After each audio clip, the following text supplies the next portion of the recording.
Pernahkah Anda merasa kesulitan saat harus memeriksa latihan ujian murid satu persatu? Sementara waktu Anda habis untuk mengoreksi, tapi perkembangan murid justru sulit terlihat jelas. Setiap guru tentu ingin murid-muridnya siap menghadapi ujian dengan percaya diri. Tapi, seringkali tantangannya ada di guru itu sendiri. Bagaimana mengelola program pembelajaran, pengayaan, dan latihan ujian dengan cara yang lebih terstruktur, efisien, dan tentu saja tidak terlalu menyita waktu.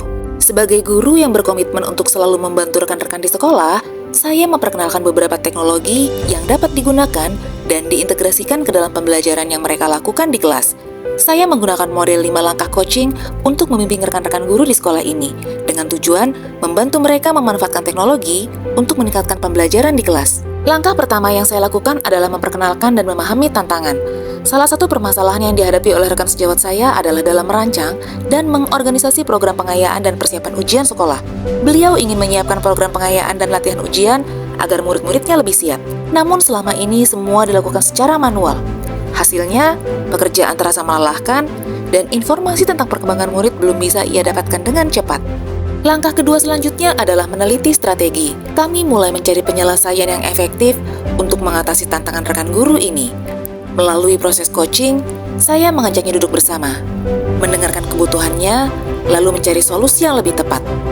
Dari diskusi itu, saya menyarankan untuk memanfaatkan Google Classroom yang terintegrasi dengan Wayground.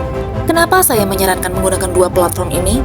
Karena Google Classroom memudahkan guru dalam mengelola soal latihan, sekaligus memberikan penilaian otomatis. Guru tidak perlu lagi mengoreksi satu persatu. Sementara Wayground menjadi alat analisis yang powerful, karena guru bisa langsung melihat laporan perkembangan murid secara detail. Siapa yang sudah menguasai dan siapa yang masih perlu dibimbing.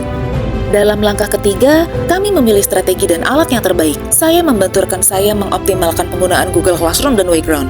Contohnya, dengan menautkan dan menjadwalkan tautan latihan soal dari Wayground ke Google Classroom. Hasilnya, rekan saya jadi merasa lebih ringan dalam mengelola program pengayaan, lebih cepat memantau hasil, dan lebih terarah dalam mendampingi murid-muridnya. Selain itu, kami juga mengoptimalkan fitur laporan di Wayground untuk menganalisis perkembangan hasil belajar murid. Dari laporan dan hasil analisis ini, rekan saya juga menggunakannya untuk proses perbaikan pembelajaran. Selanjutnya, langkah keempat adalah implementasi. Rekan saya mulai mengaplikasikan Google Classroom dan Wayground untuk pembelajaran di kelasnya. Setelah beberapa minggu, kami bersama-sama untuk menilai hasil implementasi teknologi. Kami melihat bahwa integrasi Google Classroom dan Wayground menjadikan proses pembelajaran yang dilakukan rekan saya menjadi lebih efisien, lebih terstruktur, dan lebih mudah dalam memberikan umpan balik. Google Classroom membantu mengorganisasi perencanaan pembelajaran dengan efisien, sedangkan Wayground membantu beliau lebih mudah dalam menganalisis hasil belajar dan memberikan umpan balik yang tepat.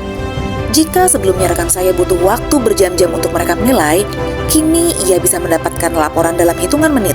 Rekan saya kemudian menyadari, oh, jadi dengan laporan ini, saya bisa langsung melihat siapa murid-murid yang perlu bimbingan tambahan tanpa harus membaca semua hasil ujian. Setelah implementasi, kami menilai bahwa integrasi ini sukses. Google Classroom membantu rekan saya mengorganisasi perencanaan secara efisien, sementara Wayground memudahkannya menganalisis hasil belajar dan memberikan umpan balik yang tepat, menjadikan keseluruhan proses menjadi lebih terstruktur. Langkah terakhir yang saya lakukan adalah refleksi dan peningkatan.